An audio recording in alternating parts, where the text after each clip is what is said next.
Best Cowrywise tricks for saving money as a student. Broke students like to budget. Broke students can become budget boss. Cowrywise hacks they don't teach you in class. You don't have a steady income? No problem. Your superpower is flexibility. Use the spare change hustle. Use Cowrywise roundup feature on every wallet transaction. Buying data, roundup. Transport fare, roundup.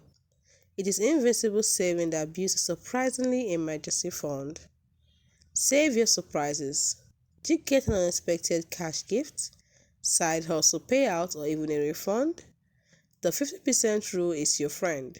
Maybe put 50% into a graduation fund or project laptop savings plan before you even think about spending it. Then collaborate savings for goals. Are you planning a trip with friends?